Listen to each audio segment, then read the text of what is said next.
Friend India और pride आपके समक्ष प्रस्तुत कर रहा है शेखर एक जीवनी। शेखर एक जीवनी पुरुष और परिस्थिति। शेखर अब देखिए पूर्ण रूप में अपने आप को पुरुष मान चुका है और परिस्थितियां अब एकांत शेखर के लिए कोई नई बात नहीं थी। जब उसे होश आया तब से वह प्रत्येक बात में अकेला ही रहने का अभ्यस्त था और यह भी कहा जा सकता है कि तब से वह अपने पर ही निर्भर करता आया था। लेकिन मद्रास जैसे बड़े शहर में आकर उसे एकाएक लगा वह बहुत अकेला है। उसकी आयु तब कुल 15 वर्ष की थी और इन 15 वर्षों में कभी घर की छाया से भी बाहर नहीं निकला। व्यक्ति का जो भीतरी हिस्सा है, जो आत्मा का क्षेत्र है, उसमें वह सदा अकेला रहा था। उसमें उसने किसी को नहीं आने दिया था, या कम से कम उसमें कोई आया ही नहीं था। और किसी पर निर्भर करने की आवश्यकता उसकी आत्मा ने इसलिए नहीं जानी थी।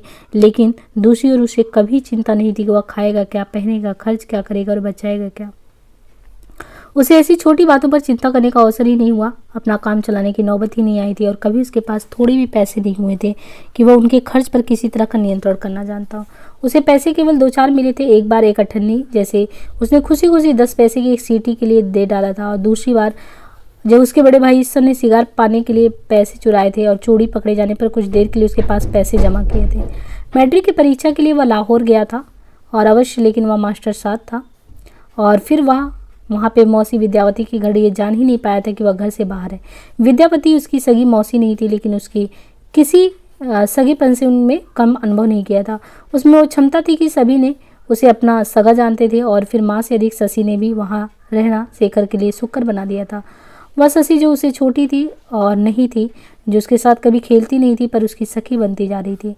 रिक्शा में बैठी कॉलेज की ओर बढ़ता हुआ शेखर यही सब सोच रहा था कि उसका अंतःस्थल घबराहट से भर गया। कैसा होगा कॉलेज, कैसा होगा बोर्डिंग, कैसे लड़के, नौकर, रसोइयाँ, सब क्या होगा। कॉलेज में नाम लिखवाकर फीस चुकाकर हॉस्टल में अपने कमरे में सामान रखकर शेखर बिस्तर बिना खोले उसे चारपाई पर डालकर धूप से वहाँ पे बैठ गया। लंबी सांसें लिया। तभी दूसरी ओर से आवाज़ आई, रामा, एक और नया जानवर आ गया। शेखर ने नहीं समझा कि इशारा उसी की ओर है। फिर भी उसने 2-3 जनों के आने की आहट सुनी और जैसे प्रतीक्षा में रहा। 3 लड़के उसके कमरे में आते हैं। शेखर कुछ सशंक सा उनकी ओर देखता है। प्रश्नों की बौछार होती है। आप कहाँ से आए हैं, कौन से स्कूल से पास हैं, क्लास कौन सा, आपका नाम। शेखर से ये प्रश्न एक एक करके पूछे गए होते हैं तो वो उत्तर नहीं देता, क्योंकि एक तो उसे उनका लहजा अच्छा नहीं लगा, दूसरे इस प्रकार के प्रश्नों से बहुत सकुचाता भी है और कुछ नहीं बोलता। आप बोलना नहीं जानते हैं क्या? अजी फर्स्ट ईयर में होंगे तभी तो नवाब तो नहीं है तो आदमी ही है आखिर। वाह भाई, खूब पहचाना, आदमी। तब तो तुम्हें भी आदमी ही कहना पड़ेगा, क्यों ना। शेखर ने कहा, मैं थका हूँ, मुझे आराम करने दीजिए, आपको प्रश्नों का उत्तर कल मिल जाएगा। अच्छा यो बात है, चलो भाई इन्हें आराम करने दो, थके हैं, हमारे प्रश्नों का उत्तर कल मिल ही जाएगा। तुम क्या आपकी टांग पकड़े, कीजिए आराम। भला यह भी कोई शराफत है? अरे भाई नाम ही तो पूछा है, कोई खा तो नहीं जाएंगे। शेखर ने क्रुद्ध होकर कहा, निकल जाइए आप सब मेरे कमरे से। एक ने कहा, ओफो, लेकिन उसकी मुख मुद्रा की ओर देखकर तीनों बाहर चले गए। जो आलोचनाएं उनके मुंह पर आई वे बाहर ही जाकर प्रकट हुई। शेखर उनको ना सुनने की चेष्टा करते हुए दीवार की ओर मुंह करके लेट गया, पर उनकी अनसुनी नहीं हो पाई।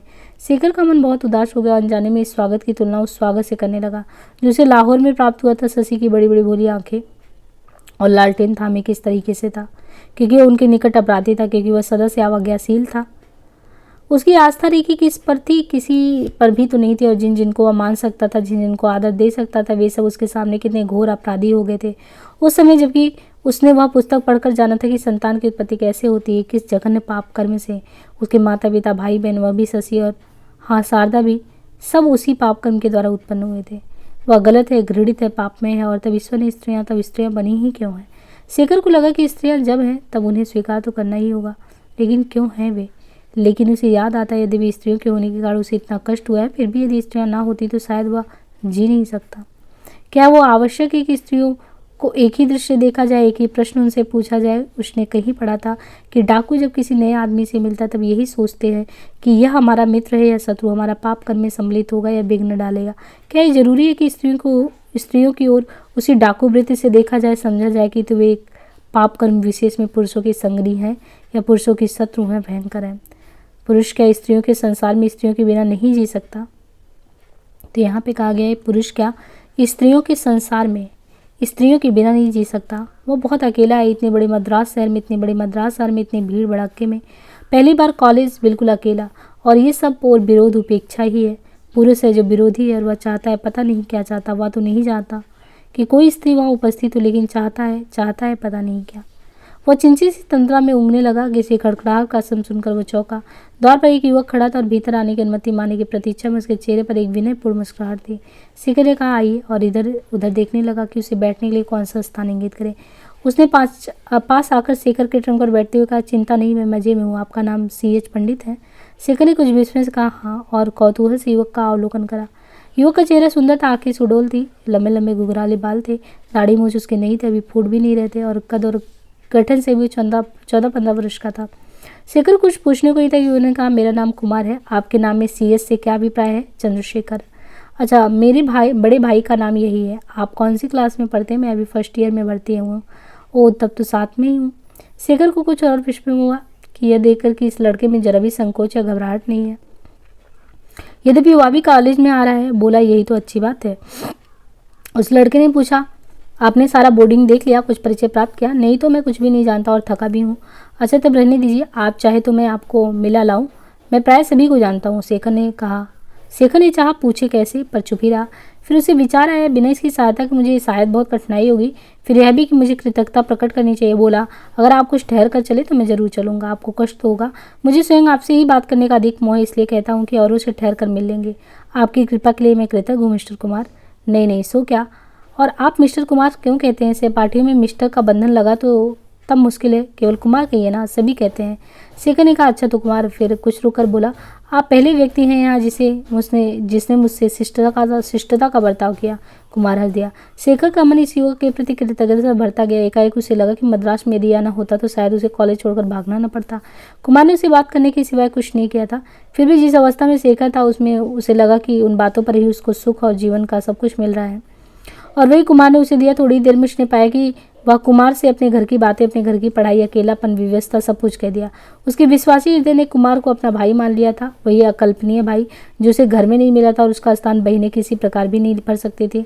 कुमार ने शेखर का परिचय सबसे करा दिया, उसे साथ ले जाकर भोजन भी कराया और फिर कमरे में लाकर जाते हुए वादा किया, जब भी किसी बात में शेखर को कुछ पूछना हो तो वो जरूर उससे पूछे। हाँ, मैं पिछले साल भी यहीं था। फिर कुछ झेप सा, मेरे फर्स्ट ईयर में दूसरा साल है। अच्छा, आपकी आयु तो बहुत थोड़ी लगती है। मैं 16 वर्ष का हूँ, मैं 15 का, लेकिन मैं आपसे लगता हूँ बड़ा। और कुछ हंसकर और मन में भी नहीं मानता। अच्छी बात है, आज से आप मेरे बड़े भाई रहे। क्यों मंजूर? कृतज्ञ शेखर कुछ बोल नहीं सका। उसने कुमार का हाथ पकड़कर धीरे से दबा दिया। कुमार चला गया। शेखर किवाड़ बंद करके अपनी चारपाई पर बैठ गया और सोचने लगा, इस अकारण वरदान के लिए वह किसके प्रति कृतज्ञ हो कि इतने बड़े मद्रास में पहले ही दिन बिना खोजे ही उसने अपना सखा पा लिया, और किस शक्ति के प्रति। शेखर, सिनेमा चलोगे? शेखर ने विरक्त स्वर में कहा, क्या रोज रोज सिनेमा देखा करें? अभी परसों तो गए थे। कुमार ने कहा, बात तो तुम्हारी ठीक है, और मेरी अवस्था ऐसी नहीं कि बहुत बार जा सकूं, पर आज का फिल्म बहुत अच्छा है, इसलिए मैंने सोचा शेखर को साथ लेकर, कहकर उसने एक लंबी सांस ली।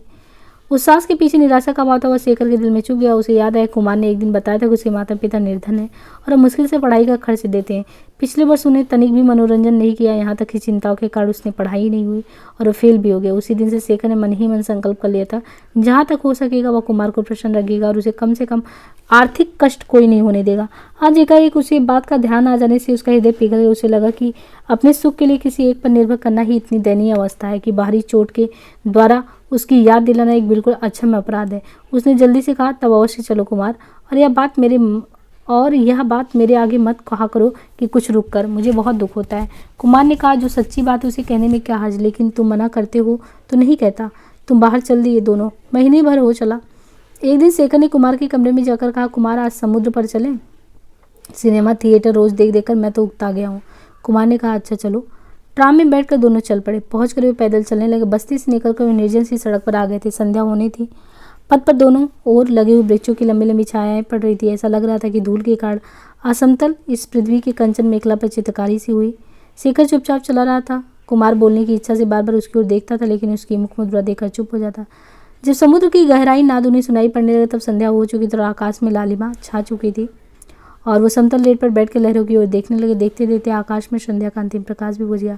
शांति थी, हवा नहीं चल रही थी, लोग भी धीरे धीरे चले गए थे। तट का वंश बस्ती से काफी दूर था, क्योंकि पवन के निश्चल होने पर भी समुद्र में एक गहरा असंतोष था। फेनी लहरें दूर से भागी हुई नजर आ रही थी उस दिन पूर्णिमा थी और समुद्र के पार पूर्व में चंद्रोदय होने वाला था। उसकी अगवानी करने को अकेला बादल चारों ओर एक चांद की झालर से विभूषित हो रहा था। शेखर स्वयं चुप था, कुमार उसके कारण चुप था। शेखर धीरे धीरे कुमार के लंबे बालों में उंगलियां फेल कर उन्हें उलझा रहा था और उसे लग रहा था कि कुमार के बाल एक सिरन सी द्वारा उसके स्पर्श को प्रतिदान दे रहे हैं, वैसे ही जैसे कुत्ते कभी कभी स्वामी के स्नेहपूर्वक स्पर्श।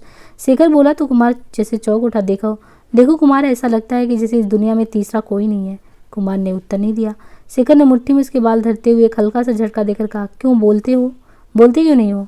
यदि भी उसे ये नहीं लगा कि कुमार को कुछ कहने की जरूरत है। शेखर ने फिर कहा, यह भी ठीक है, हर एक की दुनिया उतनी ही होती है जितनी की वह जानता है, क्योंकि अपनी अनुभूति से बाहर जो है उसे हम कैसे जाने कि वह भी है।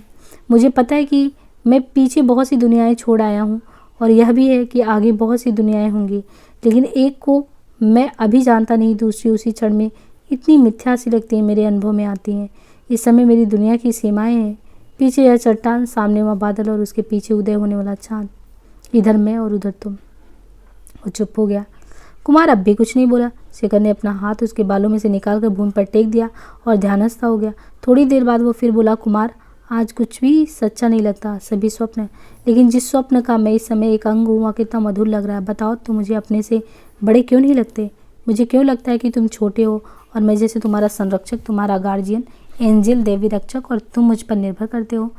कुमार ने जल्दी से कहा, ठीक तो है ही, मैं तुम्ही पर तो निर्भर करता हूँ। शेखर का विचार तरंग के अनुकूल ही था वो यह उत्तर, लेकिन यह उसे बुरा सा लगा, जैसे उसमें कुछ जल्दी था, कुछ अकुलाहट था, कुछ बनियापन था, जिसे वह उसे विराट स्वप्न के संसार में क्षुद्र यथार्थता में खींचे ला रहा था। वो बोला, कुमार तुमने मालूम होता है मेरी कोई बात सुनी ही नहीं। कुमार ने चौंक कर कहा, सो तुमने कैसे जाना? नहीं सुनी होती तो जवाब ऐसे ही दे देता। शेखर ने और गंभीर होकर कहा, सच सच बताओ, तुम अभी क्या सोच रहे थे? बताओ, नाराज तो नहीं होगी? मैं तुमसे नाराज? कुमार ने कुछ झिझकते हुए कहा, बात यह है कि मेरी माँ थी बहुत बीमार और उनके इलाज में पिता ने अपनी सारी तनख्वाह खर्च कर डाली, शायद कुछ कर्ज भी ले लिया। इस महीने में कुछ भी नहीं भेजा उन्होंने, शायद अगले महीने भी नहीं भेजेंगे। मैं फीस भी नहीं दे पाया, इसलिए शायद कॉलेज से। मुझे अब तक क्यों नहीं बताया? कुछ और हिचक से, मैं हर एक बात में तुम्हारी ही सहायता मांगता हूँ और मेरा है क्या कौन यहाँ, लेकिन मुझे यह भी विचार रहता है कि कहाँ तक। शेखर ने कुछ रुष्ट होकर कहा, मुझे तुमने कोई और समझा? फिर कितना रुपया चाहिए तुम्हें? कुमार ने कुछ अटकते हुए कहा, ठीक पता नहीं, शायद 50 में या शायद कुछ यही 50-60 100 रुपये काफ़ी होंगे। कुछ संकोच से 100 का मैं क्या? अच्छा बस अब छोड़ो इस बात को, कल सब ठीक हो जाएगा, खबरदार अब ऐसी बातें सोची। शेखर मैं तुम्हारा। इस वाक्य के अगले शब्द जानकर शेखर ने उसे रोकते हुए कहा, बस चुप, अब जो कह दिया तो कह दिया। दोनों फिर चुप हो गए। धीरे धीरे चांद निकल आया। शेखर ने देखा चांद के बाहर आते ही वो बादल का टुकड़ा जो अभी तक एक चांदी की झालर से सजा था काला पड़ गया और चांद के प्रकाश के आसपास के तट के रेत के विचलन में काले धब्बे से पत्थर बिगड़े थे। शेखर ने एकाएक कहा कर वह स्वयं विस्मित सा हो गया। उसने क्या कहा? इतना कम समय लगा था विचार के सद्बद्ध और प्रकट होने में। कुमार यदि मेरे अतिरिक्त तुम और किसी के हुए तो मैं तुम्हारा गला घोट दूंगा। कुमार ने भी स्वर से कहा, तुम क्या कह रहे हो शेखर? शेखर ने कुमार की ओर अपनी ओर खींचकर उसका मुंह चूम लिया, लेकिन साथ ही उसके मन में एक शंका हुई, स्वर में यह भय क्यों? और उसे यह भी लगा कि जो कुछ उसकी ओर से है दूसरी ओर से वो नहीं है। जैसे झील में उसका प्रतिबिंब मात्र जिसमें कंपन है, लेकिन कंपन जीवन का नहीं माया का। पर उसने इन दोनों संदेहों को तत्काल दबा लिया। कुमार ने कहा, चलो अब चलें, देर बहुत हो गई है। शेखर ने यत्न से समुद्र की ओर से आकर टाते हुए चलो। वह जाना नहीं चाहता था, लेकिन अभी जो उसने कहा था, जिस दबाव के कारण वह कहा था, उसका ध्यान करने उसे लगा कि वह कुमार की बात का खंडन नहीं कर सकता। वे दोनों हॉस्टल लौट आए। किसी ने एक शब्द भी नहीं कहा। शेखर ने 100 रुपये कुमार को दिए, कुछ दिन बाद 20 और, इसमें 50 रुपये उसने जमा करने के लिए, कभी ज़रूरत पड़ जाने पर उपयोग के लिए, बाकी उसका अपना महीने का खर्च था। रुपया इस प्रकार देकर उसने घर से रुपये मांगने के लिए पत्र लिखा। 2 दिन में पत्र का उत्तर आ गया, रुपये नहीं आए। पिता ने लिखा था, शेखर रुपया बर्बाद कर रहा है, रुपया जरूरी खर्च के लिए है, मित्रों को लुटाने के लिए नहीं। और ऐसी ही कोई एक बातें, और यह भी कि वह दोबारा सोच कर लिखे कि कितना रुपया चाहिए, वे भेज देंगे। शेखर ने आहत अभिमान से भरकर लिख दिया कि वह जो कुछ लिखता है सोच कर लिखता है, उसे उतने रुपये चाहिए, दोबारा सोचने की ज़रूरत नहीं। यदि भेजने हो तो भेज दे, नहीं तो ना भेजे। इस पत्र का कुछ उत्तर नहीं आया और पैसे भी नहीं आया। शेखर ने कमरे से बाहर निकलना छोड़ दिया था। कुमार ने आकर कहा, चलो आज सर्कस चले। शेखर ने कहा, आज तो जाने की बिल्कुल तबीयत नहीं है। क्यों, क्या हुआ? आजकल तुम बाहर ही नहीं निकलते, बात क्या है? कुछ नहीं, यूँ ही तबीयत नहीं ठीक है। आज तो चलो। तबीयत तो यहीं बैठे बैठे ख़राब होती है, अब तो सिनेमा गए भी 10-15 दिन हो गए। शेखर ने मुंह फेर कर कहा, मेरे पास पैसे नहीं है और शीघ्र आ जाएंगे उसकी कोई संभावना भी नहीं दिखती। कुमार ने थोड़ी देर रुककर कहा, क्या बात हुई? पिता ने लिखा था मैं बहुत फिजूल खर्च कर रहा हूँ, वे उतने ही भेजेंगे। मैंने लिख दिया कि अगर आप नहीं भेज सकते तो बिल्कुल मत भेजिए बस। थोड़ी देर बाद दोनों चुप हो गए। फिर कुमार ने उठकर कहा, मैं जाता हूँ, मुझे जरा बैठो ना, मेरा जी नहीं लगता, आज शाम यहीं बैठकर बातें करेंगे या चलो समुद्र पर। नहीं, मुझे याद आ गया, मुझे एक ज़रूरी काम सा है। अच्छा ही हुआ सर्कस नहीं गए, नहीं तो कहकर जल्दी से वो बाहर चला गया। शेखर कमरे में लेटा हुआ छत की ओर देखने लगा। क्यों है गरीबी, क्यों है धन, क्यों है ऐसा कि एक आदमी मनोरंजन की इच्छा रहने पर सिनेमा सर्कस नहीं जा सकता, और क्यों एक दूसरा आदमी उसका जाना संभव बनाने की सामर्थ्य रखते हुए उसे जाने से रोक देता है। लेकिन मनोरंजन क्या सिनेमा थिएटर में है? बिना वहां जाए क्या व्यक्ति सुखी नहीं हो सकता? पहले भी तो ऐसे दिन थे जब वह सिनेमा नहीं जाता था, तब क्या उसका मनोरंजन नहीं होता था? जब वो परीक्षा देने लाहौर गया था तब भी तो पढ़ते पढ़ते उकताकर वह मनोरंजन चाहता था। तब तो उसके लिए इतना पर्याप्त होता था कि शशि बिना कुछ बोले ही उसके पास से ही जाए और वह उसे बहन जी कह दे, बस चिढ़ा दे, इतने पे ही। कुमार वहाँ होता तब शायद वह ये सब बातें नहीं सोचता। कुमार की निकटता, कुमार की बातचीत, कुमार की हंसी उसके लिए पर्याप्त होती। कुमार के लिए और शशि के लिए क्या ये प्यार की आकस्मिक घटना जो आदमी को इस प्रकार दूसरों को आश्रित बना देती है, पर साथ ही शक्ति भी देती है, आश्रयदाता भी बनती है। और क्या है वह प्यार से भी बढ़कर आकस्मिक घटना, प्यार से भी बढ़कर शक्ति जो प्यार को संभव बनाती है, जो परिस्थिति उत्पन्न करती है जिसमें प्रेम हो सके, जिसमें दो आत्माएं मिल सकें। लेकिन क्या वह और कुमार एक है? क्या उस एकत्व में बहुत नीचे कहीं एक खोखलापन नहीं है? क्या वे एक ही वस्तु चाहते हैं, एक ही तरह चाहते हैं क्या? लेकिन क्या जरूरी है प्रेम के लिए कोई दो परस्पर एक दूसरे के हाथ बिके, एक दूसरे के गुलाम बने? क्या दास्ता के लिए बिना प्रेम नहीं है? यदि है तब फिर यह सीमा भी क्यों हो कि प्रेम दो इकाइयों के बीच हो? क्यों ये जरूरी है कि किसी को भी प्रेम किया जाए? या प्रेम की भावना किसी स्थूल एकाकी विषय से अलग नहीं की जा सकती? क्यों जरूरी है कि मैं प्रेम करता हूँ इस वाक्य का अनिवार्य अनुवर्ती हुआ या प्रश्न की किसी प्यार और कौन से भी? क्या सारी मानवता को ही प्रेम नहीं किया जा सकता? क्या प्रेम को ही प्रेम नहीं किया जा सकता? वह सदा अपने ही भीतर घुलता रहता, अपने से बाहर आने की, जीवन को अपनाने की, संसार को अपना बनाने की चेष्टा छोड़कर अपने को संसार बनाने की चेष्टा उसने कभी नहीं की। वह प्रेम को मांगता ही रहा, प्रेम देना उसने जाना ही नहीं। लेकिन वह जो इस क्षण उसकी परिस्थिति है, उसका दोष है या कुमार का या और किसी का, या जो सूनापन उसे इस समय लग रहा है, वो क्या है? उसके प्रेम की अयोग्यता से या प्रेम की असमर्थता से? कविता की एक पंक्ति शेखर मस्तिष्क में नाच गई। वह उठा और लिखने लगा, ओ तू मानो वो हाहाकारहीन घनीभूत भावना मात्र जिसका मैं एक अंग हूँ। मैं अपने को, अपने प्रियो को भूल कर तेरा ही होना चाहता हूँ। तुझे प्रेम करता हूँ, तुझे प्रेम करने की इच्छा और अपनी सामर्थ्य को प्रेम करता हूँ। ओ तू मुझे शक्ति दे कि तुझे ही प्रेम करूँ, तेरे प्रेम को ही सह सकूँ। रात को शेखर भोजन के लिए उतरा तो उसने हॉस्टल की चपरासी से पूछा, कुमार अप्पा नहीं आए? अभी वे तो सर्कस देखने गए हुए हैं। किसके साथ? कृष्णमूर्ति के साथ। शेखर बिना भोजन के ऊपर लौट आया और कमरे की खिड़की पर बैठकर बाहर दौड़ती हुई अनेक ट्राम गाड़ियों को देखते हुए, उनकी घरघराहट, मोटर के हारने, रिक्शे वाले की पुकारे सुनते हुए, लेकिन अपने को कुछ भी देखने, सुनने, समझने में असमर्थ पाते हुए अर्थहीन प्रलाप की तरह अपनी लिखी हुई एक पंक्ति दोहराने लगा, ओ तू मुझे शक्ति दे कि तुझे प्रेम करूं और तेरे प्रेम को सह सकूं। शेखर 2 दिन कॉलेज नहीं गया। कमरे में इस प्रतीक्षा में बैठा रहा कि कुमार उसके पास आएगा, क्षमा मांगेगा या कुछ सफाई भी देगा, पर कुमार नहीं आया। तीसरे दिन बहुत उकताकर शेखर शाम को बाहर निकला। उसने निश्चय किया कि समुद्र पर जाकर बैठेगा और अपने उलझे हुए मस्तिष्क को साफ करेगा। कुमार की ओर उसका ध्यान ही नहीं गया, न उसके कमरे में प्रवेश करके उसे देखने की इच्छा हुई। उतरते हुए उसने एक कमरे में से 2-3 कंठों की हंसी सुनी और उसमें कुमार का भी स्वर सुनकर वो ठिठक गया। एक स्वर, आजकल शेखर बाहर नहीं निकलता, क्या बात है? अरे तुमने नहीं सुना, उसके पिता ने उसका खर्चा बंद कर दिया, कुमार कहता है। तब तो ठीक ही बात होगी। और एक हंसी का ठहाका, तभी आजकल कृष्णमूर्ति के गहरे है। क्यों कुमार? फिर एक ठहाका। तब कुमार का स्वर, अरे यार छोड़ो भी इन बेवकूफ़ी बातों को, शेखर तो बुद्धू है। शेखर धीरे धीरे रेलिंग के सहारे नीचे उतर गया। नीचे जाकर उसने एक पर्चा लिखा और चपरासी को देकर कहा, ये कुमार अप्पा को दे दो और मैं यहीं खड़ा हूँ। पर्चे पर लिखा था, हाँ मैं बुद्धू और बेवकूफ़ हूँ, लेकिन किस दिन मैं बेवकूफ़ बना जानता हूँ। मैंने समुद्र तट पर कहा था, कुमार यदि तुम और किसी के हुए तो मैं तुम्हारा गला घोट दूंगा। उसी समय अपने यही वाक्य को न समझने की बेवकूफ़ी की थी मैंने। कीड़े किसके हैं? छड़ी भर में कुमार ने आकर कहा, इसके क्या अर्थ है शेखर? अर्थ क्या काफ़ी साफ नहीं लिखा है मैंने? मैं तुम्हारा कर्जदार हूँ, इसी बूते तुमने मेरा इतना अपमान किया है ना। अगर मैं, शेखर ने धधक कर कहा, कर्जदार? लेकिन फौरन ही शांत होकर बोला, ठीक है, तुम्हारी पैसों की मोल बिकी आत्मा अगर उससे बड़ी बात नहीं सोच सकती तो उसका दोष नहीं है। वह घूमकर लंबे लंबे डग भरता हुआ समुद्र तट की ओर चल पड़ा।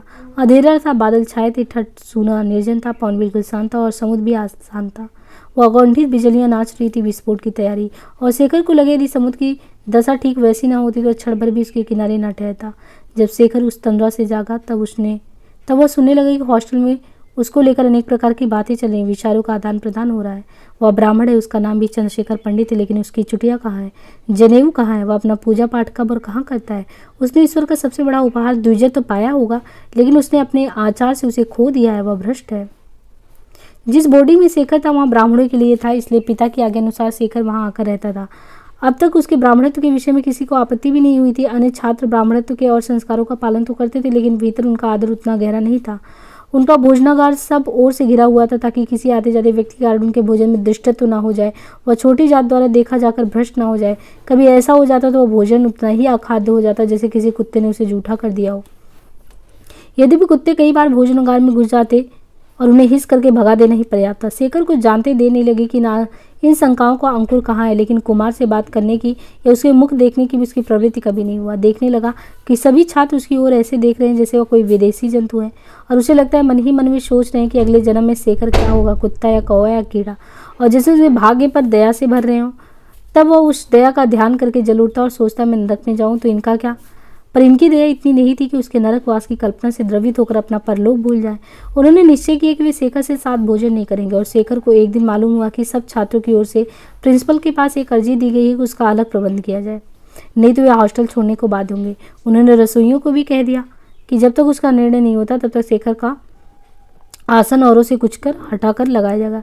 शेखर को ये बिल्कुल स्वीकार नहीं हुआ, लेकिन रसोइयों को झगड़े में घसीटना नहीं चाहता था, इसलिए निर्णय होने तक होटल में जाकर भोजन करने लगा। निर्णय हो गया। प्रिंसिपल ने निश्चय किया होटल ब्राह्मणों के लिए, और ब्राह्मणत्व का निर्णय केवल कुल से ही होता है, क्योंकि आचार ब्राह्मणों में कई प्रकार के हैं। शेखर जन्मतः ब्राह्मण है, इसलिए वो वहीं रहेगा और भोजन करेगा, उसे हटने का बाध्य नहीं हो सकता। शेखर की जीवित हुई लड़कों को भी अधिक लड़ाई झगड़ा करने से लाभ नहीं जान पड़ा। बात यही समाप्त हो गई थी। लड़कों ने कभी शेखर को उसकी विजय के लिए क्षमा नहीं किया, और उस पर वह जताने का कोई अवसर नहीं खोया कि प्रिंसिपल चाहे कुछ कहे, वे उसे ब्राह्मण नहीं समझते। जीत कर शेखर को कोई उल्लास नहीं हुआ, सोचकर भी नहीं कि उसने कुमार पर विजय पाई है। उस पर विजय पाने का अब कोई महत्व ही नहीं रह गया था। उसने कॉलेज से सप्ताह भर की छुट्टी ली और सैर करने के लिए मालाबार की ओर चल दिया। पैसे उसके पास थे, क्योंकि कुमार से झगड़ा होने के बाद उसने पिता से क्षमा मांग ली थी। मालाबार बहुत सुंदर प्रदेश है, लेकिन शेखर वहाँ सौंदर्य देखने नहीं गया था। कॉलेज में ही मालाबार में छुआछूत संबंधी जो कहानियाँ उसके लिए वे बातें इतनी असंभव थी कि वो उन्हें कहानियों से अधिक कुछ नहीं समझ पाता था। उसने सुनी थी, उन्हीं के कारण वो उधर आकृष्ट हुआ। वहाँ के अछूत पंचम किसी कुलीन ब्राह्मण के पास दायरे के भीतर नहीं आ सकते, कुछ गज दूर रहना होता है। ब्राह्मणों के लिए अलग सड़कें होती हैं जिन पर पंचम नहीं चल सकते।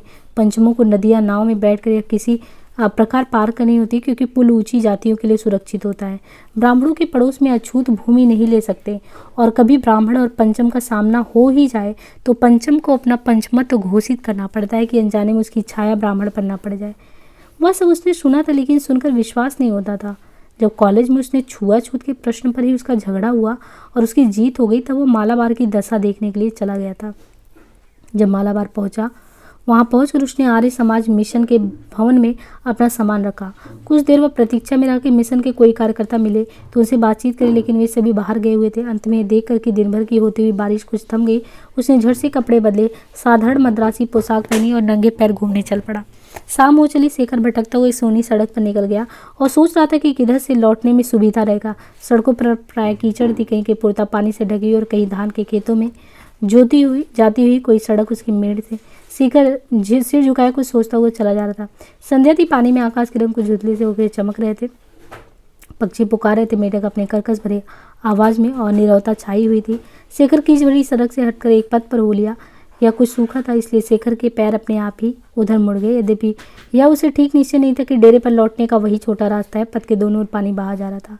एक कराहनी की आवाज़ सुनकर उसका ध्यान टूटा और वह रुक कर सुनने लगा कि यह स्वर कहाँ से आया। क्षण ही भर बाद फिर से वो आया। शेखर ने पथ के एक और बहती हुई नाली पर छाई हुई एक झाड़ी के पास आकर देखा।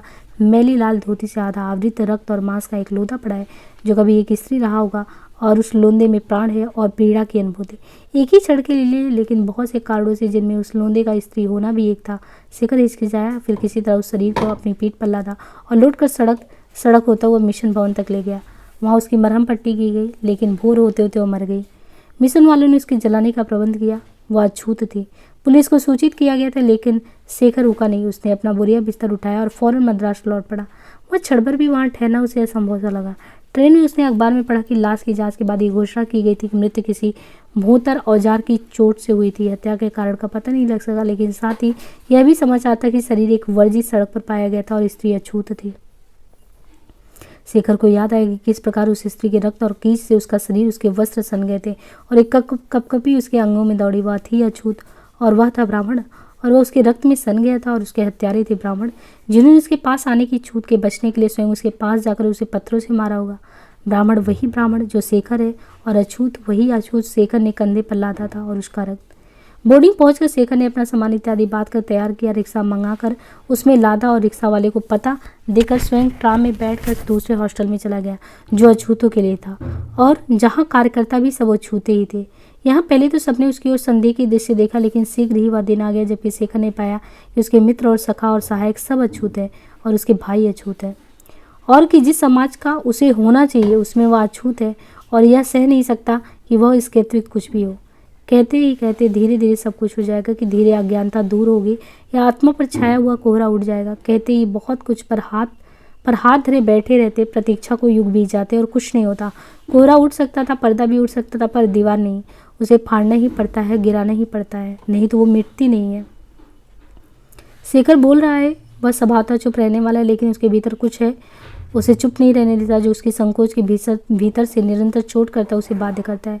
उन अछूतों में से शेखर ने मित्र बनाने शुरू किए और अपने भीतर की इस बाध्यता को, उसके प्रत्येक बदलते हुए पर्दे को उन पर प्रकट करना चाहा। कुछ एक लड़के इकट्ठे करके उसने एक समिति सी बनाई जिसका नाम नियम कोई नहीं, लेकिन जो प्राय उसके कमरे में सम्मिलित होते, जिनसे निरंतर विचारों का विनिमय और रुचि भावों और भावनाओं का संघर्षण होता।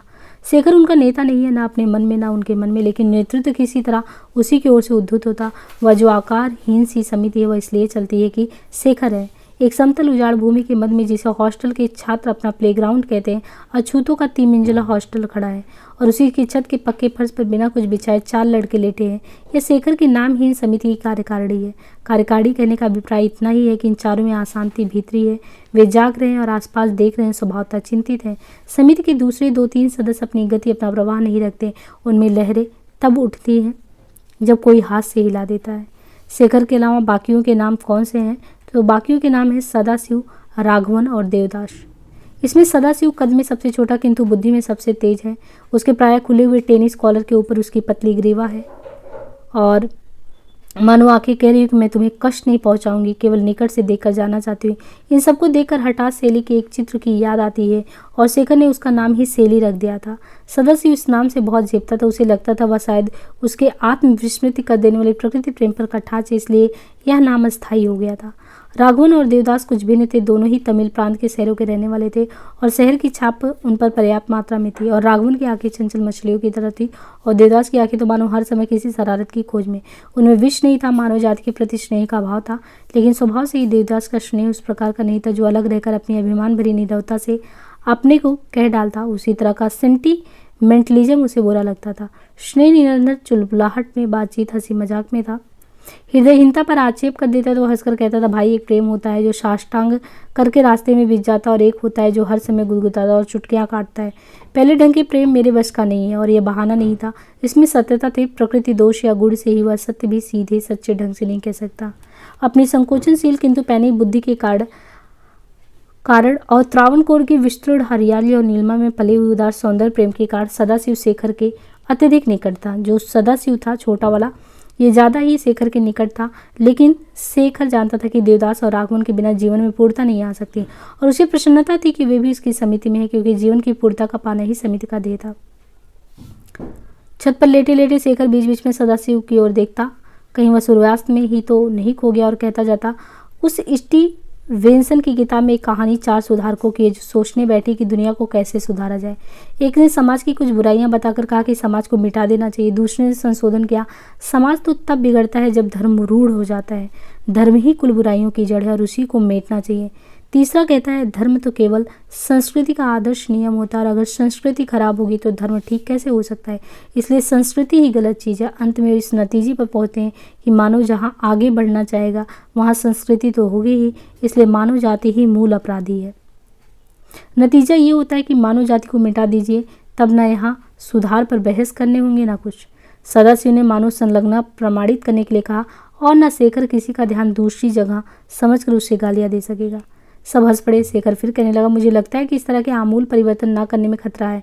ये मैं नहीं कहता केवल सतह पर सुधार किया जाए, वह भी बेवकूफ़ी है। परिवर्तन होना मूल में ही चाहिए, लेकिन वहाँ जहाँ पर बुराई साफ लग चो, केवल तर्क से सिद्ध करके दिखने वाली नहीं। राघवन ने कहा, यानी इसी कहानी में देखो, धर्म संस्कृति का आदर्श नियम है।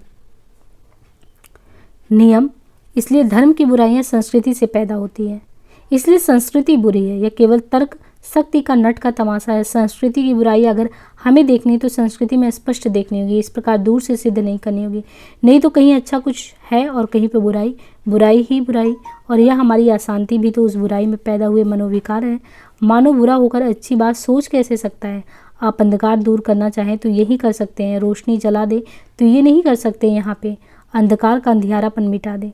सदस्य ने रोक कर कहा, लेकिन शेखर, यह तर्क भी तुम्हारा खतरनाक है। नैतिक दृष्टि से यह हिंसा का सिद्धांत प्रतिपादित करना है। तुम्हारे कहने के अनुसार चले तो हमारा काम सिर्फ यथार्थ बुराई का नाश ही है, ध्वंस लीला ही है। वह बुराई पैदा ही ना हो, इसका प्रबंध तुम्हारी दृष्टि में खामख्याली है। कहता है, अब नहीं, किसी हद तक तो तुम्हारी बात ठीक है। ध्वंस को मैं भी गलत नहीं मानता, मैं उसे हिंसा ही कहता हूँ। हिंसा वो है जहाँ प्रेरणा हिंसा की हो, जहाँ अनिष्ट करने की चेष्टा हो। इष्ट के लिए की गई हत्या भी हिंसा नहीं होती। तो यहाँ पे देखिए, कहते हैं कि इष्ट के लिए अगर आपने हत्या भी कर दी तो हिंसा नहीं है, बशर्ते कि वह इष्ट व्यक्ति का नहीं, सृष्टि मात्र का हो। लेकिन यह गलत है कि इस प्रकार बुराई पैदा होने से रोकी जाने की गुंजाइश नहीं रहती। मैं ये कहता हूँ कि बुराई को रोकने की चेष्टा भी आप तभी कर सकते हैं जब आप जानते हो कि वह बुराई है, यानी एक बार वह आपके सामने आ जाएगी तभी आप उसे रोकने की चेष्टा कर पाएंगे। आपकी बचाव की कोशिश एक आदमी आक्रमण से शुरू होगी, एक आदिम आक्रमण से, क्योंकि बिना इसके आप बचाव करेंगे किससे। अज्ञात सुन से बचने के लिए आयोजन वैसा ही होता है जैसे छाया से लठैती करना। यह बात तो जचती है, लेकिन पहली बार बात भी नहीं जची। इष्ट के मामले में तुम समझते हो व्यक्ति के लिए अपने को धोखे में रहना बहुत कुछ कठिन है। ऐसे भी लोग हैं जो समाज को शुद्ध रखने के नाम पर वेश्याओं के पास जाते हैं। जो आदमी वेश्याओं के पास नहीं जाता वह शायद ऑब्जेक्टिव दृष्टि देकर कह सकता है कि वेश्याएं समाज शुद्धि का अप्रत्यक्ष साधन है, लेकिन जो आदमी अपनी सब्जेक्टिव वासना का गुलाम कहा जाता है उसे क्या हक है कि वह समाज को ऐसी ऑब्जेक्टिव दृष्टि देखे। फिर भी लोग हैं जो इस बात पर अपने को विश्वास दिला देते हैं, और तुम्हारे हिसाब से वे लोग निर्दोष हैं। इष्ट और अनिष्ट, व्यक्तिगत इष्ट और विश्व हित में फैसला करने वाले कौन। सदस्य धीरे धीरे बात करता जा रहा था और देख रहा था सूर्यास्त की तरफ ही, मानो उसी से प्रश्न कर रहा हो। राघवन दांत देता हुआ बोला, that is the question. Shekhar जैसे कुछ सोचता हुआ सा कहने लगा, वैसे तो व्यक्ति के हित और विश्व के हित में भेद नहीं होना चाहिए। सदस्य ने बैठकर कहा, या फिर वही गलती है, भेद तब नहीं है अगर ऑब्जेक्टिव व्यापक दृष्टि से देखें, लेकिन जब देखने वाला एक व्यक्ति और सवाल उसके हित का है तब वह इतना दूर दृष्टि से कैसे देख सकता है। तो देवदास ने कहा, मैं देखता हूँ तुम लोग उस कहानी के रिफॉर्मरों से कम नहीं हो। यह तुम लोगों का बहस मुबाहसा दोबारे आसमान को भले ही बढ़ाए किसी का काम नहीं। इसमें व्यक्ति का हित है, विश्व हित नहीं। चाहे तुम किसी दृश्य देखो, विश्व हित काम करने में है। कार्यशीलता किसी 100 गलतियां निकम्मेपन की एक अच्छाई से बढ़कर है, क्योंकि कार्यशीलता में अपनी गलती को दूर करने की सामर्थ्य और निकम्मेपन अपनी अच्छाई को कायम भी नहीं रख सकता। इसलिए अगर तुम्हें कुछ करना धरना है तो कार्यक्रम नियत कर लो। इस सारी बहस का फायदा विश्वहित में उठाना चाहो तो ये भी हो सकता है। किसी भी कार्यक्रम को अंतिम और अकाट्य मत समझो। संशय मानव का अधिकार है, लेकिन अगर वह उदारता नहीं पैदा करता तो वह मानव का श्राप है। तो यहाँ पे देखिए पंक्ति कि अगर यहाँ पे दिया गया है कि संशय जो है, संशय ये मानव का अधिकार है कि संशय करता ही, लेकिन अगर वह उदारता ही नहीं पैदा करता तो मानव का शाप है। शेखर हमेशा यही चिल्लाया करता और ज़रूरत है इस पर अमल करने की। कार्यक्रम बनाओ और उसमें पहला कार्य लिख लो उदारता, ताकि वह बाकी सभी को अनुप्राणित करता रहे। दी ऑरेकल हैज स्पोकन। देवदास की बात से बहस का तल कुछ नीचे आया, जहाँ वह कोरे तर के खारे पानी में नहीं, कार्य के मीठे रस में हाथ पैर हिलाए। चारों सुधारक उठ एक दूसरे के निकट आ गए। शेखर ने कहा, अच्छा बताओ पहला काम क्या करेंगे हम लोग। अंत में वे इस नतीजे पर पहुंचे कि मुख्य कार्य यही हो सकता है कि नौजवानों को जगाया जाए, उसमें एक गंभीरता पैदा की जाए और उनके जीवन को स्वोद्देश्य बनाया जाए। उन्होंने देखा कि जैसे आमूल चूल परिवर्तन वे चाहते हैं वह इसी प्रकार पे हो पाएगा। आवश्यक हिंसा कार्य से भी वे बचेंगे। और शेखर के साहित्य प्रेम से, सदाशिव के कला प्रेम से, राघवन के विज्ञान एवं देवदास के इतिहास से ये भी तय हुआ कि जीवन में एक रास्ता आना उसके उद्देश्य को गहरा नहीं करता, उसके लिए घातक सिद्ध होता है। ठीक वैसे ही जैसे एक ईंट पर खड़ी की हुई दीवार पक्की नहीं हो सकती, उद्देश्य को दृढ़ करने के लिए, कार्य को स्थायी बनाने के लिए जरूरी है जीवन कई जगह पर पृथ्वी में जड़े जमाए, वट वृक्ष की तरह हर एक की दिशा में जाकर एक चिन्ह, एक लटका कर धरती से भोजन और बल खींचता है। उन्होंने गंभीर होकर इन सब विषयों का अध्ययन करना शुरू किया और दूसरों को भी प्रोत्साहित करने लगे। लेकिन शेखर के लिए यह ठीक ठीक सुचारू रूप से चलने वाला कार्य बोझा हो गया। न जाने क्या उसका स्वभाव ही ऐसा था कि वह सिर्फ पर्याप्त काम लेकर ही सुखी नहीं हो सकता। वह चाहता था इतना काम कि सिर उठाना ही मुश्किल हो जाए, सांस लेने में भी काम का कुछ हर्ज हो जाने से अंदेशा रहे कि इतना कि उसके मन में आने वाले सोच, संदेह, तड़पा देने वाले असंभव स्वप्न, ये सब अवकाश की कमी के कारण मुरझा कर सो गए। अपने कुल 16 एकाध वर्ष के अनुभव से भी वह समझ पा रहा था कि उसका यह गर्वीला अधीर यवन का सामर्थ्यवान असल में अपनी ही पराजय का निशान था, क्योंकि वो मांग रहा था कि विश्वास उसमें उठने वाले प्रश्न भी इसलिए थे कहीं पहुंचकर वे प्रश्न ना रह जाए, समाधान हो जाए। उसकी सारी गति उस कहीं पर पहुंचने के लिए थी। उसे लगा कि वह समिति का प्रोग्राम आरंभ में ही ऐसा हो चला मानो कहीं पहुंच गया। एक दिन वह अकेले ही घूमने निकला और सबसे पहले उधर चला जहाँ बोर्डिंग से करीब मील भर दूरी पर अछूतों का मोहल्ला था। वहां पहुंचकर उसने देखा मोहल्ले सिरे पर एक हिंदू मिडिल स्कूल की इमारत है जो पक्की है। सब मकान कच्चे या बिल्कुल कच्चे हैं और उनके पास तथा बीच में होता हुआ एक नाला बह रहा है। शाम हो रही थी, नाले का पानी पुरानी ताबी सा होकर सुलग रहा था। दुर्गंध ना होती तो शायद उसमें ये कहना कठिन होता कि पानी गंदा है। उसके किनारे खड़े शेखर ने एकाएक देखा कि वह अकेला है, आसपास बच्चे नहीं दिखते। उसे कुछ अचंभा सा लगा, शाम के समय बच्चे बाहर ना खेल रहे हो, क्यों नहीं है वे बाहर, और खासकर इस अछूत मोहल्ले में जहाँ भीतर हो चाहे कैसा हो बच्चों के लायक नहीं है। और सोचते सोचते जैसे उसके संचित बल के आगे फिर कोई दीवार टूटने लगी, मार्ग दिखने लगे। उसे बाइबिल में से ईसा के दूत जान की बात याद आई। उस उन्मत्त आंखों, रूखे बिखरे बाल और कठोर सिर वाले मृगचर्मधारी युवक ने ही ऐसे किसी स्थान पर खड़े होकर आह्वान किया होगा, आओ जीवन के पानी से तुम्हारा अभिषेक करूंगा। और ऐसी ही किसी लोहित मैली संध्या में मानवता की उच्छिष्ट छोटी जाति के लोगों ने उसकी सुनी अनसुनी कर दी होगी। कहा होगा कि पागल है, लेकिन उसका निरंतर चिल्लाना सुनकर बाहर निकले होंगे कि देखे यह जीवन का पानी है क्या भला। शेखर को यह बिल्कुल ठीक लगा कि वहाँ उसे ऐसी याद आए, क्योंकि जीवन का पानी है क्या, गंगा, यमुना, गोदावरी, कृष्णा, नर्मदा, इन सब का पानी तो धर्म और भक्ति में घुल घुल कर प्राणहीन हो गया है। जीवन चिरंतर जीवन कहीं है तो ऐसे गंदले नालों में जो समाज की नींव इन अछूतों के बीच में से होते हुए चिरोपेक्षित बहे जा रहा है। उन पतित पावनी कहलाने वाली नदियों का पानी तो वैसा ही मरा हुआ है जैसे पंडितों का पांडित्य। तभी तो वह पानी चिताओं को सींचने में, अस्थियों को बहाने में काम आता है। शेखर के सामने ये प्रकट हो गया कि सप्ताह भर के अंदर ही उसने उस मोहल्ले के बीच में अछूत बच्चों के लिए स्कूल खोलना है और वो स्वयं वहाँ पढ़ाएगा। कैसे प्रबंध होगा, किताबें कहाँ से होंगी, ये सब उसने नहीं सोचा। निश्चय करके उसने आगे घूमने की जरूरत नहीं समझा, सीधा हॉस्टल की ओर लौटा। राह में मिडिल स्कूल की इमारत देखकर एकाएक उसने पुकारा दरबान। ठीक 5वें दिन मिडिल स्कूल की इमारत में ही शेखर की रात्रि पाठशाला खुल गई। मिडिल स्कूल के हिंदू संरक्षकों ने उसे इमारत के 2 कमरों में अछूत क्लास बिठाने की अनुमति इसी शर्त पर दे दी थी कि वह दरबान को 3 रुपये महीने का देगा। करे सवेरे उठकर उन कमरों को विशेष रूप से झाड़ बुहार कर पानी छिड़कर साफ कर देने के लिए, ताकि गंदे बालकों की छूत स्कूल के साधारण विद्यार्थियों को न लग जाए। पुस्तकें 2 थी, दोनों तस्वीर के एल्बम। अध्यापक 2 थे, शेखर और सदाशिव। अक्षर ज्ञान बोर्ड की सहायता से कराया जाता था, बाकी शिक्षा मौखिक थी या कई तरह के खेलों द्वारा होती थी। कुल मिला के 7 विद्यार्थी थे। जिन लोगों की बुद्धि आसान है, जिन्हें हमेशा नई समस्याओं से टक्कर लेने में मजा आता है, उनके सामने पहली समस्या हमेशा एक ही होती है, दुख दर्द की समस्या। संसार का पहला दर्शन सदा ही उसके पीड़ा भरे रूप का दर्शन होता है, और उसके बाद जो दूसरी समस्या आती है वह भी सदा एक ही होती है। पहली समस्या एक तरफ से उसकी भूमिका तैयार करती है और वह समस्या नारी की। संसार का दूसरा दर्शन नारी की मूर्ति का दर्शन, और शेखर की बुद्धि बहुत जल्द उसी दूसरी समस्या के सामने आ खड़ी हुई। दशहरे के 5-7 दिन की छुट्टियों से शेखर घर गया और वहां से लौट रहा था। मद्रासियों की भीड़ से खचाखच भरे हुए रेल के डिब्बे के 4-15 द्रविड़ माताओं के कोलाहल में घुसते हुए वातावरण में शेखर का मस्तिष्क अपनी रात्रि पाठशाला, अपने शिशु और वयस्क विद्यार्थी और उनकी पाठ्य पुस्तक का 25 विद्यार्थी थे, जिनमें से कुछ वयस्क लोग पहले ही साक्षर थे कि प्रश्न में लीन था। छोटी लाइन की वह गाड़ी इतना सब भर खींचती तिरछी करती हुई चल रही थी। उसकी गति की लय से शेखर के विचारों को सहारा मिलता और वह आसपास छाए कोलाहल से ऊपर उठ सकता। जब ट्रेन खड़ी होती तब वह थोड़ी देर के लिए सोचना स्थगित कर चलने उतरने भीड़ को देखने लगता।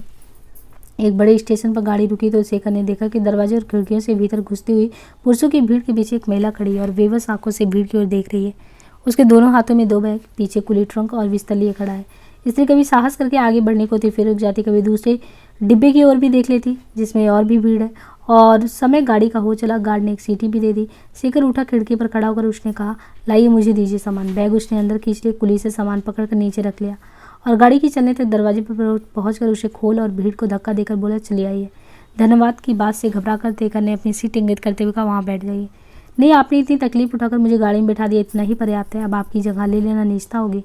मैं बहुत अच्छी तरह से हूँ, कहकर शेखर खिड़की के पास हुए ट्रंक और बिस्तर पर बैठकर बाहर देखने लगा ताकि उसे दूसरी तरफ ध्यान किए पाकर महिला अपने आप बैठ जाए। उसका अनुमान ठीक निकला, वो बैठ गई। शेखर ने लौट कर उधर देखा, तब वह धन्यवाद देने को हुई, पर शेखर ने फौरन मुंह फिरा लिया, मानो उधर देखी ही नहीं था और चुपचाप हो गई। वे थोड़ी देर में एक पुस्तक निकाली और पढ़ने लगी।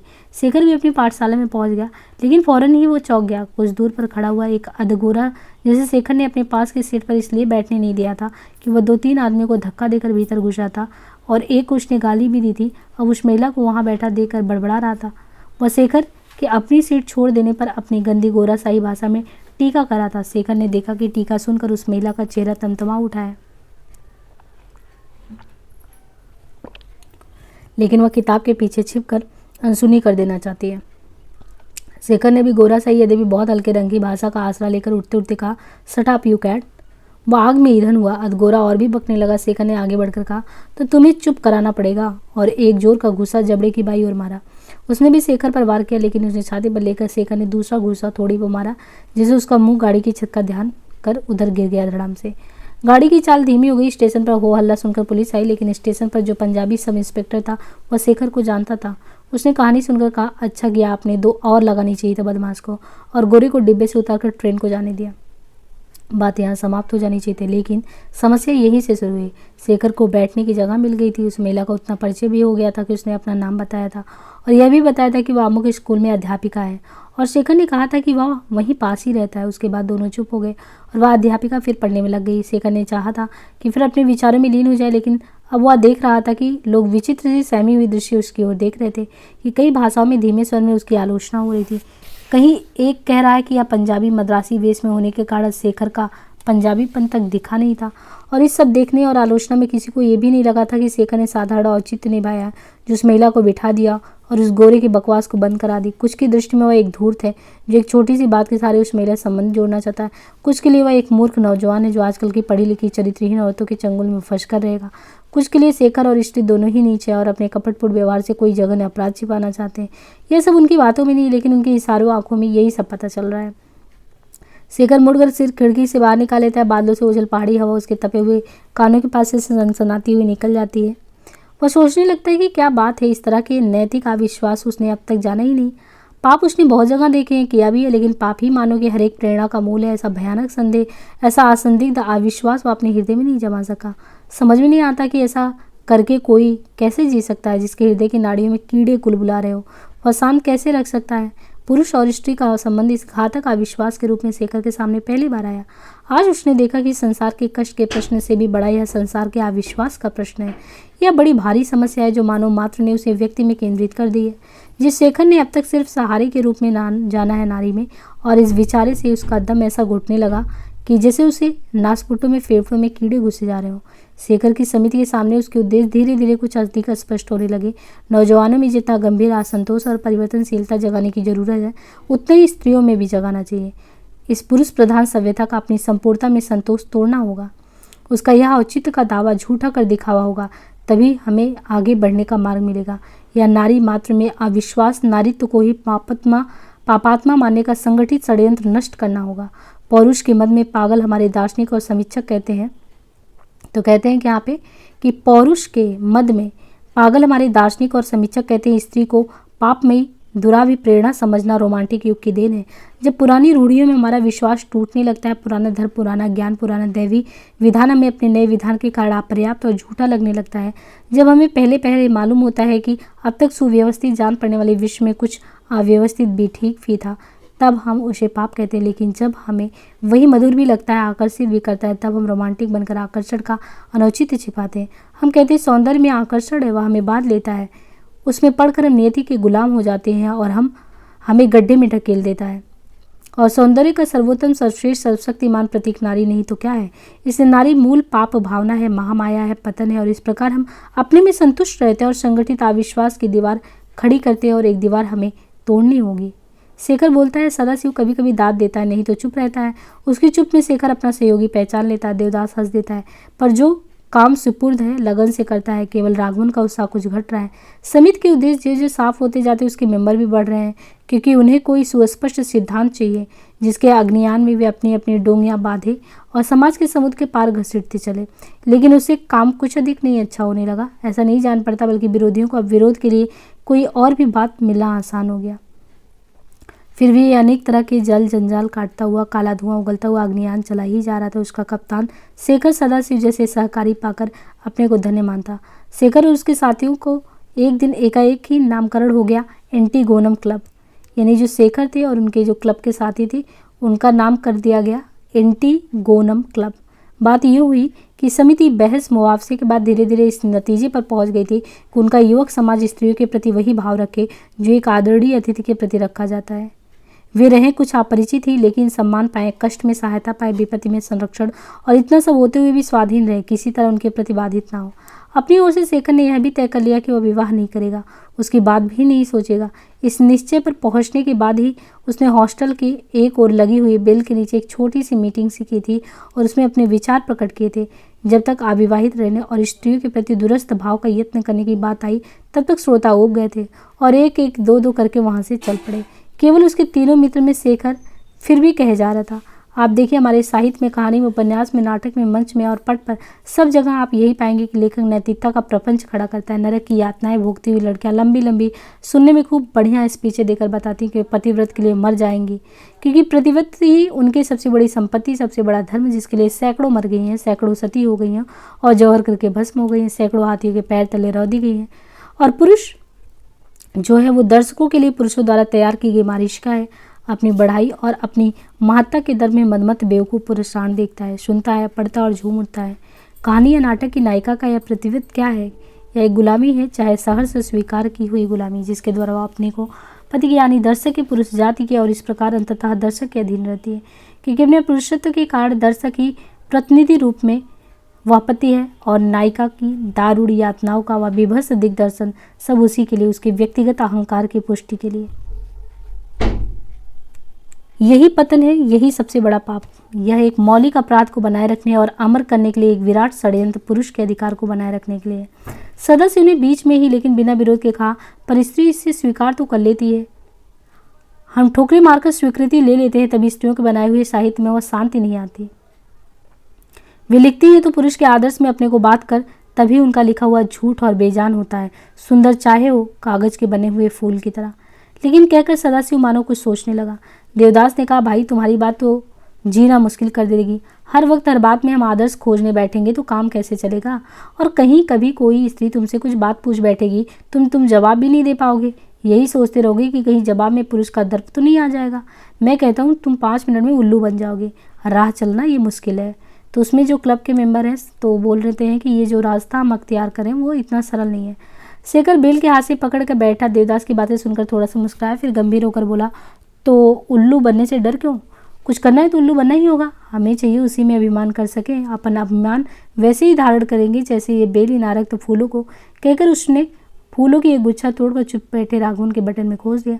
मजाक में ही औरों ने भी फूल तोड़े और बटन में लगा लिए। हंसी में सभा भंग हो गई। सब चारों जन हॉस्टल में जाने लगे। तब किसी ने एंटीगोनम लता के वे फूल देकर कहा, यह एंटीगोनम क्लब चला आ रहा है। और क्षण भर में नाम प्रसिद्ध हो गया, स्वीकार भी हो गया और स्वीकृति से उसमें जो उपहास का डंक था वो टूट गया। लेकिन उपहास ही शांत हो जाए ऐसा नहीं हुआ। क्लब की सदस्य संख्या बढ़ने लगी। शेखर को शक होने लगा कि इस वृद्धि का कारण क्लब के आदर्श नहीं है, बल्कि क्लब का संकेत व एंटीगोनम का फूल है। उसने कई बार देखा, आप राष्ट्र के नाम पर लोगों को बुलाइए, कोई नहीं आएगा, लेकिन राष्ट्रीय झंडा लेकर चलिए तो बहुत लोग नीचे आएंगे और अपने कोट के कॉलर में तिरंगा बिल्ला भी लगा लेंगे। फिर भी शेखर के पास कोई उपाय नहीं था कि वह पहचान कर सके। अग्नि परीक्षा के सिवाय कोई परीक्षा नहीं है और सिर्फ परीक्षा के लिए अग्नि भड़काना उसकी दृष्टि में इतना बड़ा पाप है कि वह अब राम का भी आदर करने में अपने को असमर्थ पाता है। बहुत सोचकर शेखर ने एक हस्तलिखित पत्र निकालने का निश्चय किया जो क्लब के आदर्शों का प्रचार करे, मेंबरों से उसे लेख मांगे और स्वयं भी लिखने लगा। सदाशिव को चित्रण का काम सुपुर्द हुआ। टाइटल के लिए आरक्त एंटीगोनम का एक गुच्छ, भीतर जो उसकी इच्छा हो। अंक करीब करीब तैयार हो गया था और बड़ी आतुरता से उसकी प्रतीक्षा हो रही थी। यहाँ तक कि हॉस्टल के कई छात्र इस ताक में थे कि शेखर के कमरे से लिपि उड़ा ली जाए, क्योंकि प्रकाशन के बहुत दिनों तक मेंबरों में ही चक्कर काटेगा। उसके बाद कहीं उनको देखने को मिलेगा। पत्र में इतनी दिलचस्पी है, इससे शेखर बहुत प्रसन्न था, लेकिन उसी प्रसन्नता के कारण उसके कार्य में एक विघ्न भी हो रहा था। संपादकीय लेख तैयार नहीं हुआ था और जितनी ही प्रतीक्षा बढ़ती थी उतना ही लेखक का शेखर का विकल्प, क्योंकि वह चाहता था संपादकीय लेख पढ़कर तहलका मच जाए, क्लब के विरोधी के मुंह टूट जाए, उपहास गले में घुट जाए। तब एक दिन घटना घटी। राघवन ने कॉलेज से लौटकर बिस्तर बांधना शुरू किया। पूछने पर मालूम हुआ कि उसने उस दिन की छुट्टी ली है और घर जा रहा है। क्या बात है, कुशल तो है, एकदम से ही जा रहे हो? सब ठीक है, काम से जा रहा हूँ। अरे भाई बताओ तो क्या काम है? बहुत पूछने पर राघवन ने रुकते रुकते कहा, भाई मेरी शादी हो रही है। शेखर ने अचकचा कर कहा, है? थोड़ी देर बाद कुछ स्वस्थ होकर प्रश्न पूछना शुरू किया, कब, किससे और तय हुई, क्यों? राघवन पहले तो चुप रहा, फिर उसने बताना शुरू किया। पिता ने 5-6 वर्ष पहले सगाई कर दी थी। लड़की बड़े मालदार घर की है। राघवन ने उसे देखा नहीं है, न वह शादी करना ही चाहता था, पर पिता जोर दे रहे हैं, तारीख भी तय कर दी, इसलिए वो जा रहा है। तुम्हारी आयु कितनी है? आयु तो काफ़ी है, 20 बरस, लेकिन मैं भी। शेखर अब क्रोध नहीं संभाल सका। आयु काफ़ी है, ये कहती तुम्हें शर्म नहीं आती? 20 बरस के हो गए और अभी इतना दम नहीं कि ज़बरदस्ती शादी होने से रोक दो। नहीं करना चाहते तो क्यों करते हो? नहीं, मैं नहीं सुनता। बात एक बार कह दिया तो क्या बहादुरी की? तुम कोई भेड़ बकरी हो कि गले में रस्सी डालकर खींच ले जाओगे और बलि दे दिया जाएगा? तुम आदमी हो, आदमी। तुम कहते थे नौजवान को दृढ़ बनाएंगे, तुम साथी बने थे हमारे इस काम में, स्त्रियों को समर्थ बनाएंगे। तुम्हारी स्त्री उस आदमी का क्या आदर कर सकेंगे जो उसकी चोटी में गुथे जाने से इनकार नहीं कर पा रहे हो? क्योंकि मैं इसे शादी नहीं कहूँगा। शादी तब होती जब तुम स्वयं अपनी इच्छा से उधर बढ़ते, स्वयं अपनी संगनी चुनते और फिर सारी दुनिया से लड़के उसे ग्रहण करते। राघवन को यह फटकार अच्छी नहीं लगी। झुंझलाए हुए स्वर में बोला, कहना आसान है, माँ बाप की इच्छा के खिलाफ मैं कैसे जाऊँ? उन्होंने मुझे माला पोसा, पढ़ाया, उनके प्रति मेरा कोई ऋण नहीं। मैं इस बुढ़ापे में उन्हें चोट नहीं पहुँचा सकता। तुम इसे कायरता समझो, मैं नहीं समझता। तुमसे हृदयहीन मैं नहीं हूँगा, ना होना चाहता हूँ। ऋण, लेकिन 20 वर्ष तक मेहनत करके उन्होंने तुम्हें इस लायक बनाया कि तुम अपने पैरों पर खड़े हो जाओ, स्वाधीन हो सको, क्योंकि उसके प्रति तुम्हारा ऋण ना हो, मानवता के प्रति तुम्हारा ऋण नहीं है। कल्पना करो कि 20 बरस बाद माता पिता यहाँ पाएं कि हमने अब तक के एक नर एक भेड़ की सेवा की है। कल्पना करो 20 साल के विवाहित जीवन के बाद इससे यह जाने कि मेरा और इस आदमी का साथ केवल इसलिए हुआ है कि इसके पिता ने एक भेड़ मेरे पल्ले बांध दी। मैं ऐसा अभागा पिता या स्त्री हूँ तो आत्महत्या कर लूँ। राघवन, तुम? भाई मुझे मत कहो, मुझसे ये नहीं हो सकता। मैं उनका विरोध नहीं कर सकता। जब तुम्हें ऐसी मजबूरी का सामना करना पड़ेगा ना तो पता चलेगा। मजबूरी? हाँ मजबूरी। तब माता पिता को क्यों बदनाम करते हो? मजबूरी उनकी ओर नहीं है, तुम्हारी ओर से है। इस सूट के भीतर दुबकी हुई मिमियाती भेड़ की लाचारी है। शेखर पैर पटकता हुआ बाहर निकल गया। अपने कमरे में जाकर उसने क्लब का पत्र उठाया और संपादकीय के लिए खाली पेज खोलकर सामने रखा कलम उठाया और लिखने लगा। तब सब लेख लिखकर संशोधन के बाद सुंदर अक्षरों में नकल किए जा रहे थे, लेकिन इस समय शेखर के भीतर मानो एक भट्टी धधक रही थी, जिससे उसके विचार शीशे की तरह उबल रहे थे और ठीक ढले ढलाए बाहर आ रहे थे। उनमें जरा भी संशोधन संवर्धन करने की जरूरत नहीं थी, गुंजाइश भी नहीं थी। साहित्य में, समाज में, कला में, जीवन में सब जगह वही मनमोहक आरंभ, वही मनमोहक प्रभाव और अंत में वही गहरी गढ़। प्राणों का पक्षी उड़ान भरता है, लगता है कि वह आकाश की छत को छू लेगा, लेकिन एकाएक वो टूटकर गिर जाता है, मानो बिजली की मार से नष्ट हो गया हो। हम लोग खूब बढ़िया इमारत बनाते, एक एक पत्थर जोड़कर मंदिर सजाते, लेकिन अंत में जब पलस्तर होने लगता है तब सारा घटा टोप पैरों की धूल हो जाता है, मिट्टी में मिल जाता है। ये क्यों? यह इसलिए कि हमारे आदर्श डर की भीत पर कायम है। हमारे विशाल भवनों की नींव खोखली है और जैसे कि शास्त्र भी कहते हैं, हमारे देवताओं के पैर भूमि पर नहीं टिकते। समाज की सड़ती हड्डियों को भड़कीले लाल रेशम में लपेटकर हम कहते हैं, देखो हमारा युवक समुदाय। शेखर ने अभी लिखना समाप्त नहीं किया था कि अंधेरा हो गया और बत्ती चलने के लिए उठना। उसे मालूम हुआ उसके माथे और नाक पर पसीने के बड़े बड़े बूंदे और जरा हवा लेने के लिए बाहर उठकर बरामदे में टहलने लगा। और भी कुछ एक लड़के जा रहे थे। मालूम हुआ कि उन दिनों शादी के लिए साइत अच्छी है, उसके बाद कई महीने तक ब्याह नहीं होगा। ये भी मालूम हुआ कि किसी लड़के ने अपनी भविष्यता पत्नी को देखा भी नहीं और ना किसी को इतनी जल्दी ब्याह कर लेने की इच्छा है। शेखर एक लंबी सांस लेकर लौट आया, फिर लिखने लगा। प्रत्येक भारतीय नौजवान अपनी शादी पर पछताता है और प्रत्येक उसके लिए माँ बाप को दोषी ठहराता है। मैं तो नहीं चाहता था, लेकिन माँ बाप ने जोर दिया, परिस्थिति ऐसी ही हो गई। इसका अर्थ यही कि प्रत्येक भारतीय नौजवान अपने माँ बाप का गुलाम है और चाहते हैं शासक की गुलामी से निकलना, समाज की गुलामी से निकलना, अज्ञान की गुलामी से, प्रकृति की गुलामी से निकलना, स्वयं परमात्मा की गुलामी से निकलने की बात करते हैं।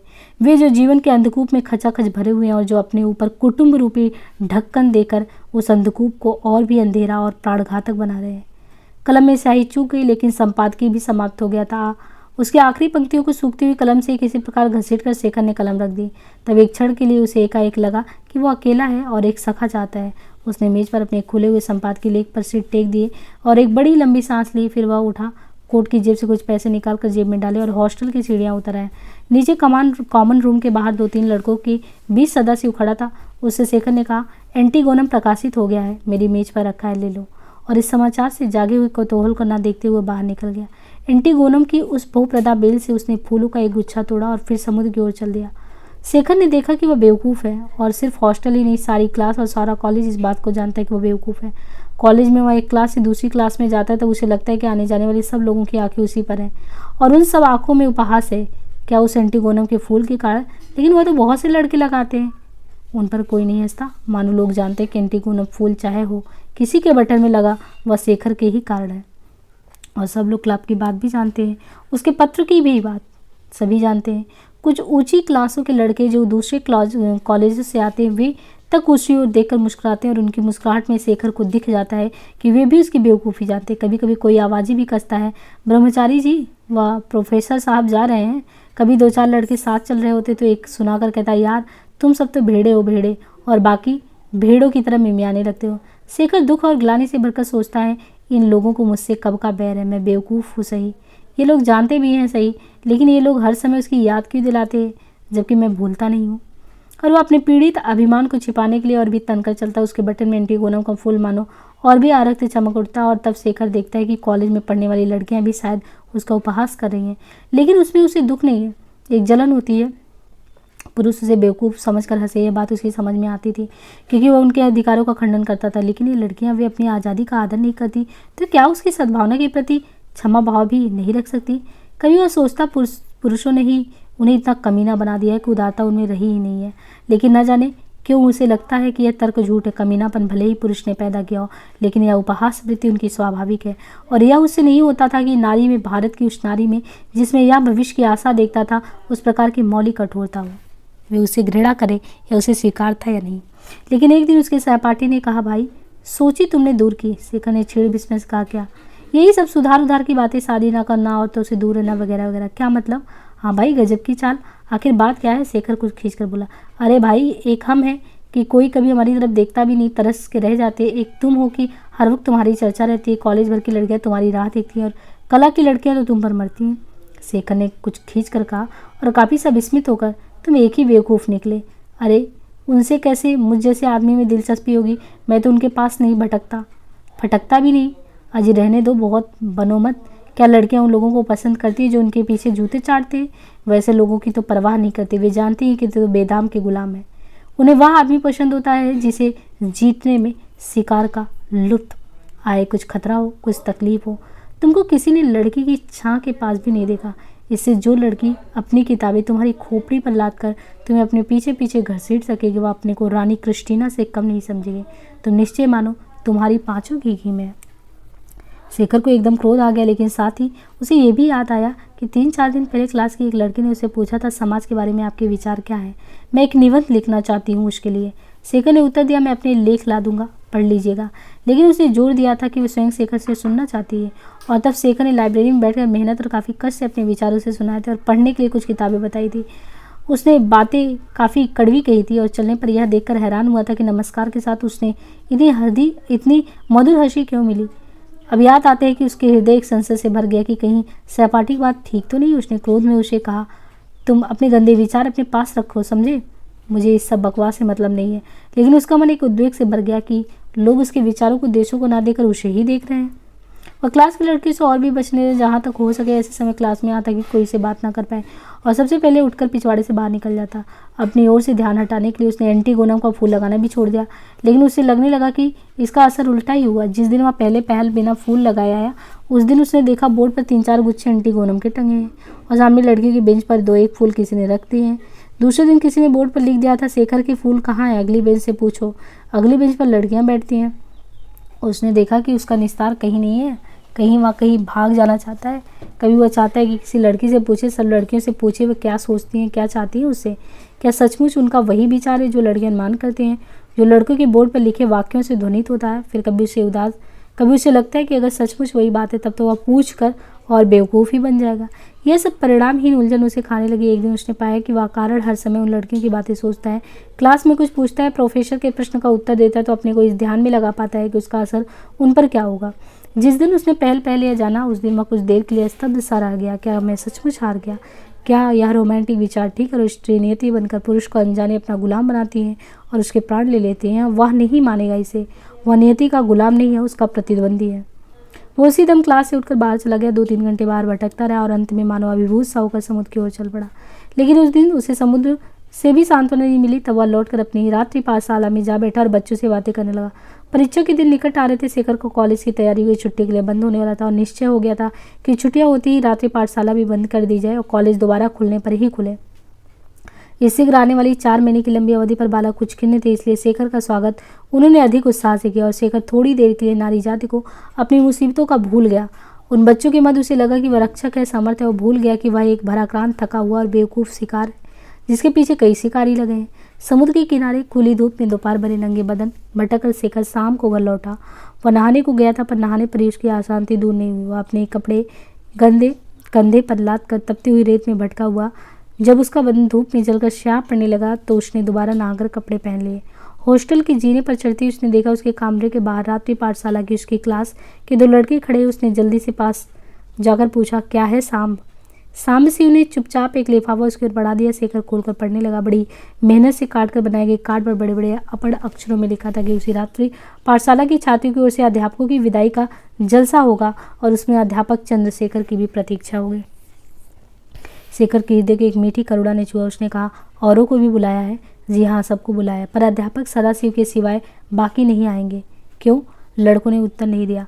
तब शेखर ने पूछा, जलसे में क्या होगा? अभिनंदन पढ़ा जाएगा। और दोनों लड़के एक दूसरे को देखकर रह गए, बोले नहीं। शेखर ने मुस्कुराकर पूछा, क्यों? कोई भेद है क्या? कोई शरारत है? लड़कों ने कहा, बताने का मन नहीं है, पर साथ ही शेखर के मुस्कुराने से जैसे कुछ खुलकर उन्होंने कहा, जलपान भी होगा। ये कहकर शेखर चुप हो गए। उसके मन में आया कि पूछे इतने पैसे इन लोगों के पास कहाँ से आए, लेकिन उनके स्नेह के ख्याल से वैसा भर गया कि ये प्रश्न पूछना उसे अपमान सा लगा। उसने कहा, अच्छा तुम लोग चलो, मैं अभी थोड़ी देर में आता हूँ। लड़के चले गए। शेखर ने अविश्वास करना नहीं सीखा था, लेकिन आज न जाने कि उसे मन में आया कि जो लोग निमंत्रण नहीं स्वीकार कर रहे वे खाने के डर से ही वैसा कर रहे होंगे। उस बोर्डिंग में अछूत वर्ग के ही लोग रहते थे। उनमें भी यह भाव स्कूल के लड़के अछूत हैं और शायद यह भी कि कंगाल और गंदे भी हैं।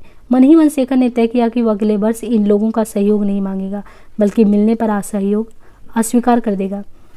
उसने फिर स्नान किया, 6 सफ़ेद कपड़े पहने, फिर अपने एक नए एल्बम में 3 चित्र निकाले, नीचे उतार कर एंटीगोनों के बहुत से फूल लिए और रात्रि पाठशाला की ओर चल पड़ा। सदाशिव कहीं बाहर गया था और वहाँ से सीधा पाठशाला पहुँचने वाला था। जब जलपान करते करते शेखर और सदाशिव मीठे उलाहने के साथ उन 26-27 छात्रों और छात्राओं, स्कूल में 3 छोटी लड़कियां भी आती थी, को कह चुके कि उन्होंने बिना उनसे पूछे जलपान के लिए आपस में चंदा इकट्ठा करके ठीक नहीं किया। और जलपान के बाद शेखर सब छात्र छात्राओं को चित्र और फूल बांट चुके। उनके अभिवादन के लिए जुड़े हुए हाथों को पकड़कर रुधे गलों से कह चुका था, देखो पागल मत बनो। और इसके बाद सदाशिव भी थोड़े से शब्दों में सबका धन्यवाद दिए चलने लगे। तो तब शेखर को चलने के लिए तैयार पाकर बच्चों ने कहा, शेखर दादा आज चुप ही रहेंगे?